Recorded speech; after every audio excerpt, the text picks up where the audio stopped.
Welcome back नाज़रीन। खबरों का सिलसिला अगर वधांदे होए तो दसदे हां कि आप बीबी कोका ते मेने दवे लोकां लाहौर भी सरकारी गड्डियां ही शहर की फिजा जहरीली बनाउण लगियां और डॉल्फिन फोर्स के जेरे इस्तेमाल मोटरसाइकिलां अनफिट हो गईयां ते माल रोड ते धुआं छड़दियां। डॉल्फिन फोर्स की मोटरसाइकिल तो शहरी तंग और साडे चलान कर देंदे ने। सरकारी गड्डियां नूं पुछदा कोई नहीं ते शहरी बरहम पुलिस दीयां गड्डियां नूं फिटनेस सर्टिफिकेट कौन देगा? शहरियां दा सवाल। मज़ीद तफसीलात जानने साडे नाल मलिक मुश्ताक मौजूद ने। जी मलिक मुश्ताक, अपडेट करियो।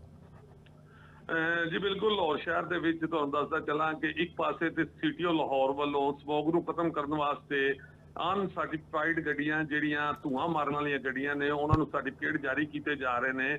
ਜਿਹੜੀ ਗੱਡੀ ਜਾਂ ਮੋਟਰਸਾਈਕਲ ਧੂਆਂ ਮਾਰਦੀ ਉਹਨੂੰ ਫੜ ਕੇ ਚਲਾਨ ਦਿੱਤਾ ਜਾ ਰਿਹਾ ਤੇ ਇਸੇ ਵਾਲੇ ਨਾਲ ਅੱਜ ਦਾ ਵਾਕਿਆ ਕਿ ਕਚਹਿਰੀ ਰੋਡ ਦੇ ਉੱਤੇ ਡੋਲਫਿਨ ਦੀਆਂ ਮੋਟਰਸਾਈਕਲਾਂ ਜਿਹੜੀਆਂ ਕਿ ਉਸੇ ਟਾਈਮ ਡਿਊਟੀ ਤੇ ਨਿਕਲੀਆਂ ਉਹ ਇਸ਼ਾਰੇ ਤੇ ਖੜੀਆਂ ਹੋਈਆਂ ਤੇ ਪਿੱਛੇ ਇਸ਼ਾਰੇ ਤੇ ਖੜੇ ਲੋਕਾਂ ਨੂੰ ਲਈ ਉਹ ਵਬਾਲੇ ਜਾਨ ਬਣ ਗਈਆਂ। ਹਰ ਪਾਸੇ ਧੂਆਂ ਹੀ ਧੂਆਂ ਹੋ ਗਿਆ ਔਰ ਮੋਟਰਸਾਈਕਲਾਂ ਇੰਜ ਜਿਵੇਂ ਇੱਟਾਂ ਦਾ ਪੱਠਾ ਲਾ ਕੇ ਬਾਹਰ ਆਈਆਂ ਨੇ ਤੇ ਸਪੀਡ ਨਾਲ ਧੂਆਂ ਉਹਨਾਂ ਦਾ ਨਿਕਲ ਰਿਹਾ ਸੀ, ਜਿਹਦੇ ਵਿੱਚ ਲੋਕਾਂ ਨੇ ਇhtਜਾਜ ਕੀਤਾ ਕਿ ਜਾਂ ਤੇ ਇਸ ਮੋਟਰਸਾਈਕਲ ਨੂੰ ਬੰਦ ਕਰ ਲਵੋ। ਉਹ ਮੋਟਰਸਾਈਕਲ ਬਾਅਦ ਚੋਂ ਲਾਹੌਰ ਦੀ ਅਹਿਮ ਸ਼ਾਹਰਾ ਮਾਲ ਰੋਡ ਤੇ ਪਹੁੰਚ ਗਈ ਤੇ ਮਾਲ ਰੋਡ ਦੇ ਉੱਤੇ ਕਈਆਂ ਲੋਕਾਂ ਨੇ ਗੱਡੀਆਂ ਰੋਕ ਰੋਕ ਕੇ ਡੋਲਫਿਨ ਦੇ ਅਹਿਲਕਾਰ ਨੂੰ ਆਖਿਆ ਕਿ ਕਿਆ ਤੁਸੀਂ ਜਾਣਬੁੱਝ ਕੇ ਕਰ ਰਹੇ ਹੋ, ਕਿਉਂਕਿ ਪਿੱਛੇ ਗੱਡੀਆਂ ਨੂੰ ਕੁਝ ਨਜ਼ਰ ਨਹੀਂ ਸੀ ਆ ਰਿਹਾ। ਵੱਡੀ ਗੱਲ ਇਹ ਵੇ ਕਿ ਲੋਕਾਂ ਦਾ ਸਵਾਲ ਹੈ ਕਿ ਜਿਹੜੀ ਪੁਲਿਸ ਦੀਆਂ ਗੱਡੀਆਂ ਜਾਂ ਮੋਟਰਸਾਈਕਲਾਂ ਨੇ ਇਹਨਾਂ ਨੂੰ ਫਿਟਨੈਸ ਸਰਟੀਫਿਕੇਟ ਕੌਣ ਦੇਵੇਗਾ ਜਾਂ ਗਨ ਫੜੇ ਹੋਏ ਮੁਲਾਜ਼ਮਾਂ ਨੂੰ ਕੋਈ ਰੋਕ ਕੇ ਕਿਵੇਂ ਕਹਿ ਸਕਦਾ ਕਿ ਤੁਹਾਡੀ ਮੋਟਰਸਾਈਕਲ ਜਿਹੜੀ ਹੈ ਖਰਾਬ ਹੈ। ਪੁਲਿਸ ਨੂੰ ਚਾਹੀਦਾ ਇਹ ਵੀ ਦੱਸਿਆ ਗਿਆ ਕਿ ਬਿਲਕੁਲ ਫਿਟ ਕਰਕੇ ਮੋਟਰਸਾਈਕਲਾਂ ਨੂੰ ਦਿੱਤੀਆਂ ਜਾਣ। ਇੱਕ ਜ਼ਰਾਏ ਦੇ ਮੁਤਾਬਿਕ ਡੋਲਫਿਨ ਕੋਲੋਂ 150 ਦੇ ਕਰੀਬ ਮੋਟਰਸਾਈਕਲ ਨਵੀਂ ਖੜੀ ਹੈ